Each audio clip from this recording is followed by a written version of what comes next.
So welcome back everyone. We hope you all are refreshed and ready for the next session. We now have a presentation on the topic embracing data-driven programmatic solutions in the cookieless world. This presentation will focus on how the phasing out of third-party cookies is changing the digital advertising industry. We will explore the challenges and opportunities that arise from the cookieless world and how data-driven opportunities that arise from the cookieless world and how data-driven programmatic solutions can help marketers navigate the cookieless world. May I now invite Mr. Siddharth Dabhade, Managing Director, India, SAARC and China, MIQ, to give the presentation on the same. Let's welcome him with a round of applause.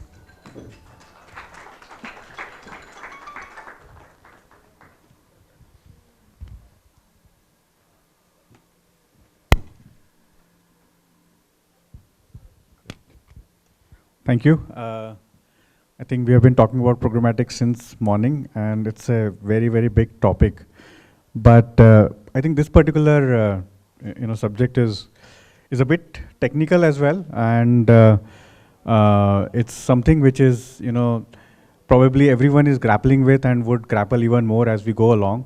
And also it will be a journey. It will, we don't have full answers. No one has full answers already. So it will be a very interesting journey. And we will discover a lot of things. So just a quick about MIQ. So we are a global company. We are a billion-dollar valuation company, profitable as well, present in 30+ countries with offices and very strong presence in 9 countries in a very big way. And very interestingly, we also have a center of excellence in Bangalore. So we have 300+ data engineers, data scientists, and engineering team members present in Bangalore who are creating global solutions for markets globally.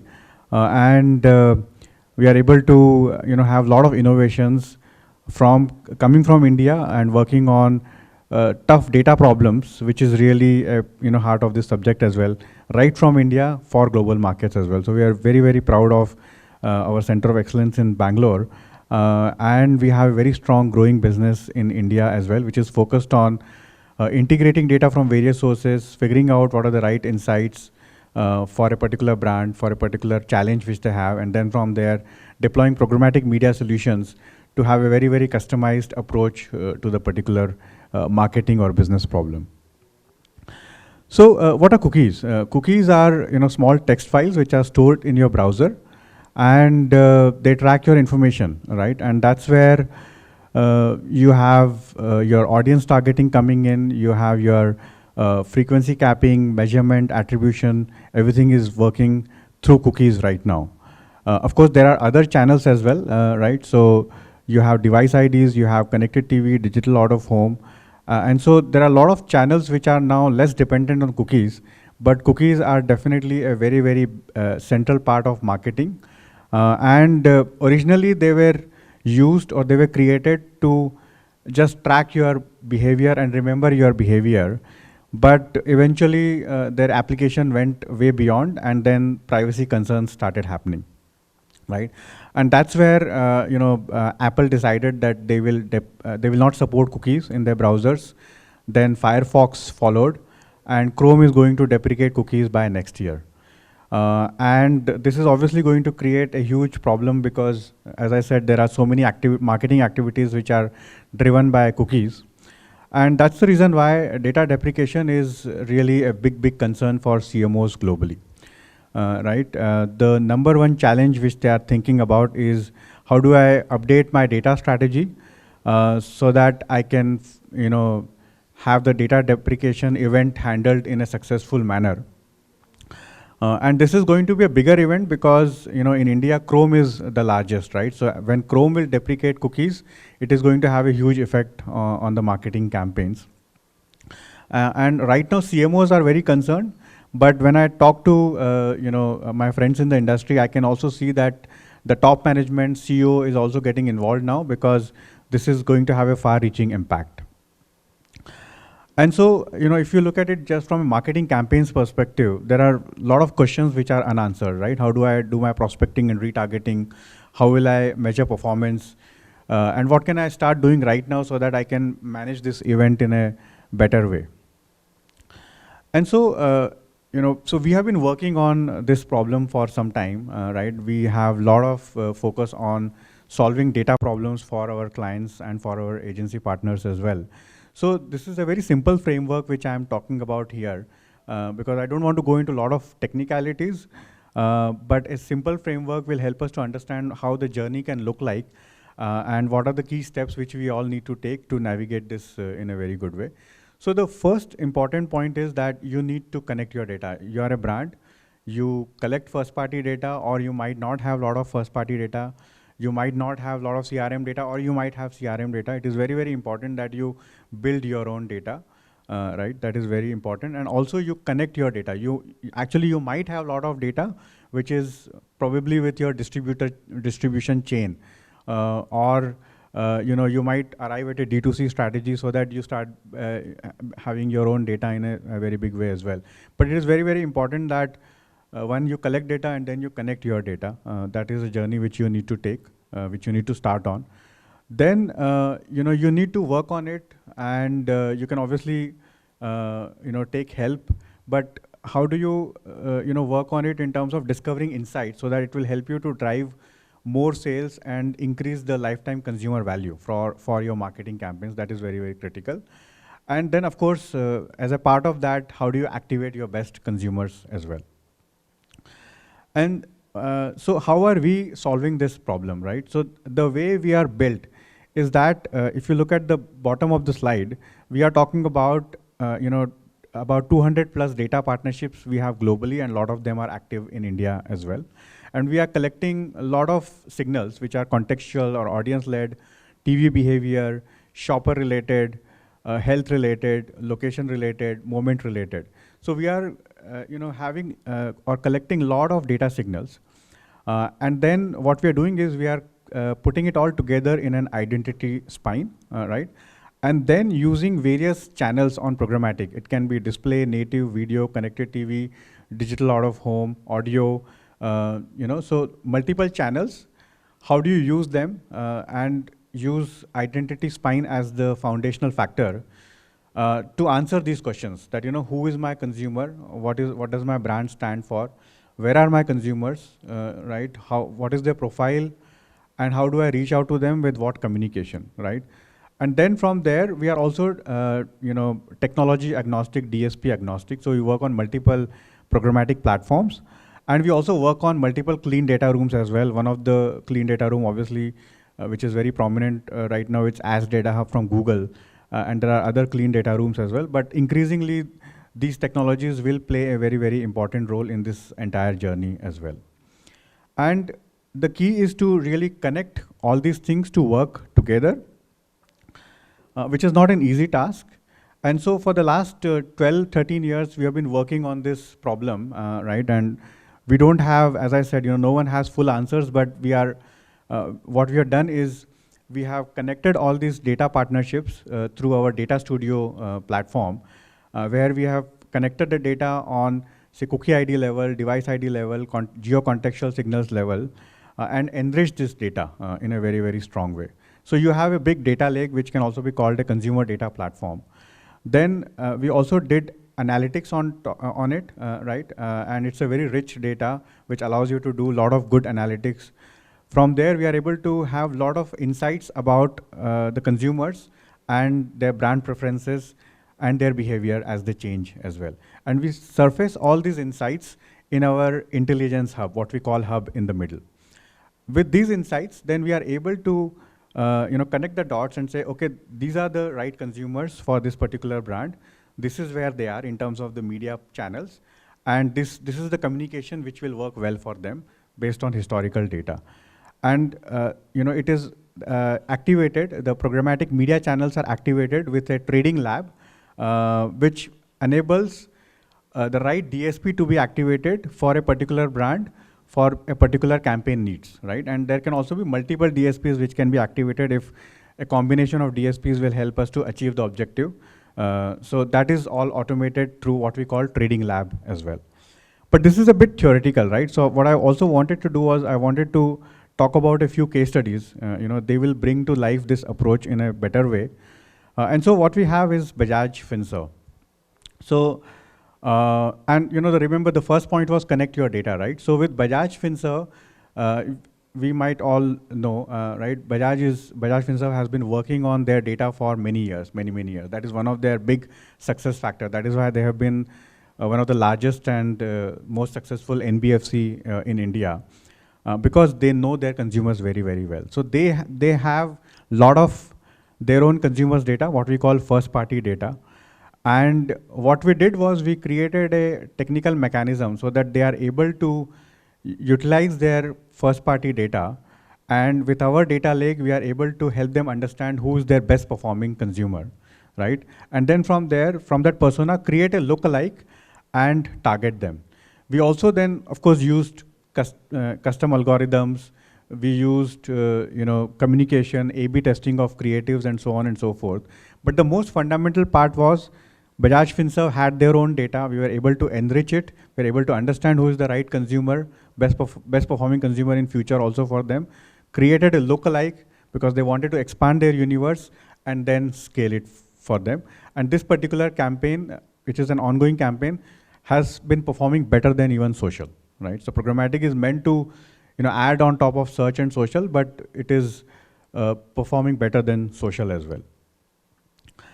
The second pillar which we talked about was when you connected your data, you need to understand the insights by which you will activate your sales and your most performing consumers basically. So this is a case study with L'Oreal. So this was like a continuous campaign which we had done for L'Oreal Professional during pandemic time, when their businesses that their consumers should go to a salon, get the services and also buy the product there, right? So during pandemic, everything was locked out, so they were not able to engage with their consumers in a good way. So they wanted to reach out to the right consumers. They did not want to spend a lot as well. They did not want to do a mass campaign as well. So it had to be a right niche targeting, where we are able to connect the consumers to the nearest salon where they can go when sometimes lockdown is open. They are also able to get advice. They are able to have some coupons and buy some products, and salon can deliver them at their home as well, deliver some home services also. So it was a special situation where they wanted to target very, very specific consumers who will continue to avail of services and products in constraints basically. So from our data lake, we had collected various signals, and what we found out was that consumers are using beauty apps like Nykaa, Purple, Glam app. That is one very, very strong signal, which is very relevant for them. Then the other big signal is those who are very, very frequent visitors of L'Oreal salons and salons as well. And from a geo-contextual perspective, those consumers who are interested in beauty, fashion, hair care, they are also in market because they are browsing related to those topics. So these are the right signals, and those consumers who are showing these signals, we need to be targeting them. We also did creative innovation. So we have a technology where we are able to repurpose a social creative and deploy it in a programmatic environment. So we did that, and this can be a shopping carousel or a video or reel. And then we also enable that when a consumer clicks on the ad, they, with a consent mechanism, are able to go into the WhatsApp business account of L'Oreal. So this was also an excellent way of directly interfacing with the consumer and getting the client data with their consent directly as well. Also, contextual signals are very, very important, right? So what we did was, when this particular profile, they are online, they are browsing on beauty app, and they are searching for L'Oreal related products, that is that we created an index out of it. When this index went up, we increased the bidding. When the index went down, we decreased the bidding. So this was all about getting the context right. When consumer is interested, at that point in time, you connect with them and you get them into the funnel. And of course, as I said, you also directly connect consumer to the brand as well. We also did a brand lift survey, but most importantly, L'Oreal was able to drive a lot of direct consumer engagement, build their data, figure out who are the right consumers because of the right targeting, and was able to drive a lot of sales as well. And from brand lift survey, what we understood was that 62% of the users were more likely to consider L'Oreal than before. So this was a massive success, but most importantly, it really helped in terms of driving the right consumer behavior and connecting consumer directly to the brand, when all this while consumer was not directly connecting to the brand, but only was connecting through the salons. Then the third is, who is your most profitable consumer, right? And that's where I would like to highlight that there are a lot of channels now which are not cookie dependent, right? And that's why we have this case study with MAC Cosmetics, where so MAC Cosmetics is a luxury brand, and what you want to do is you want to reach out to the premium consumers who are interested in cosmetics, right? So we utilize connected TV as a channel, right? And ACR data is going to play a very, very important role, and I want to highlight that as well in your cookieless strategy. Because ACR data is something where a chipset in the TV is going to get all the data on what kind of content is being seen by the household. And then you can also do with TV identifiers like IP, you can also sync it with the mobiles in the household. And then from there, we are able to understand the profile of the consumer through the mobile device ID data as well, right? So this is exactly what we did. What we understood was that, okay, these are the households who are in market for luxury cosmetics products, and then we targeted them on their TV, on their connected TV. And this also helped to reach out to the cord cutters as well. And so, again, this was a very strong success because, one, we were able to reach out to the most valuable consumer, the 97% video completion rate. And most importantly, the brand would not have been able to reach out to these consumers with a standard offline TV campaign, because 53% of these consumers are actually cord cutters. They are not watching TV, the normal TV anymore. So, just wanted to kind of highlight these case studies to say that solutions are there, practically possible, and that framework is very, very critical. And what are the three things which you can do immediately to navigate well on the cookieless journey is, one is onboard your CRM data, authenticated data, right? Authenticated data means consumers who are logging in, right? And they are by consent connecting directly with your brand. And then from there, you can do enhanced planning. You can also make the data richer and figure out who is your consumer.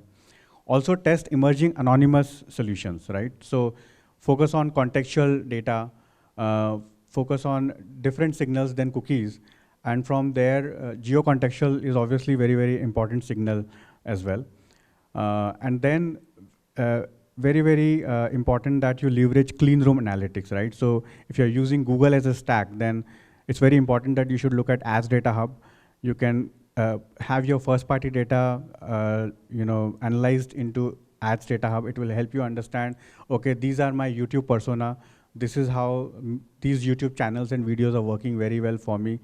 These, keywords are not working very well for me.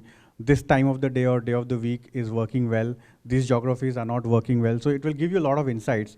And in ADH, you can also enrich that data with a third-party data or a data lake and get even more richer insights, and then arrive at a right strategy, not only for your Google stack, but also for your other channels as well. Walled gardens not speaking to each other is a completely different level of problem as well. That is something which is, again, going to come to the fore as we go more and more into cookieless paradigm. But that's a even vast topic, so I don't want to address it right away here. But again, creation of identity spine is very, very important. That's how you will be able to navigate, how you work with different walled gardens and with open internet, and how do you, have a complete sense of it as well. So yeah, that's it from me. Thanks a lot, and really appreciate your time.